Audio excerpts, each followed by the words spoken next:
En lisant l'Apocalypse, il est utile de se souvenir que la hiérarchie de puissance satanique qui nous y est décrite existait déjà à l'époque de la chute.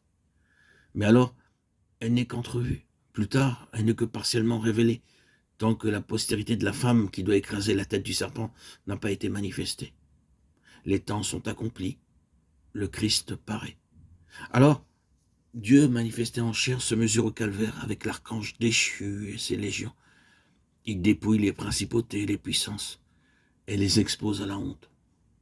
Il se dégage des masses ennemies, armées ténébreuses, accourues de tous les points du royaume de Satan. Il les chasse. Il est vainqueur. Colossiens 2,15. L'étude attentive des Écritures nous montre que Dieu ne dévoile que graduellement les vérités qui le concernent et tout ce qui touche au domaine surnaturel. Il proportionne la révélation de ce que ses enfants doivent savoir à leur force. Cette révélation plénière de la puissance de Satan et de son royaume n'est pas donnée au premier jour de l'Église. Ce n'est qu'une quarantaine d'années après l'ascension que l'apôtre la reçoit.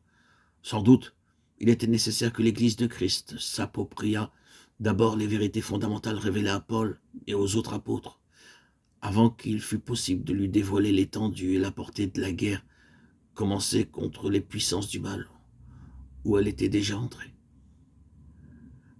Quelle que soit la raison du délai, il est frappant de constater que le dernier apôtre est choisi vers la fin de sa vie pour transmettre à l'Église le message de guerre. Guerre qui ne se terminera qu'avec la destruction de Satan.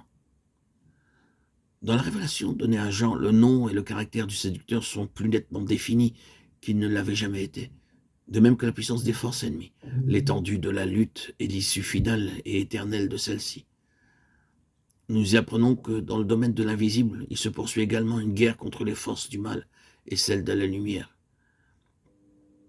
Jean nous dit que le dragon combattit avec ses anges. Apocalypse 12, 7. Et plus loin, il identifie ce dragon avec le serpent. Allusion au déguisement revêtu en Éden. Le serpent, appelé le diable, et Satan, qui séduisit le monde, qui séduit encore aujourd'hui tout le monde.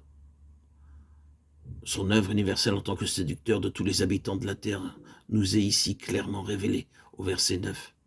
C'est lui qui séduit toutes les nations et tous les gouvernements de la terre.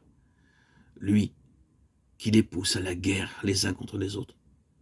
Enfin, nous trouvons dans l'Apocalypse des renseignements sur une confédération organisée de principautés et de puissances qui reconnaissent la suprématie de Satan.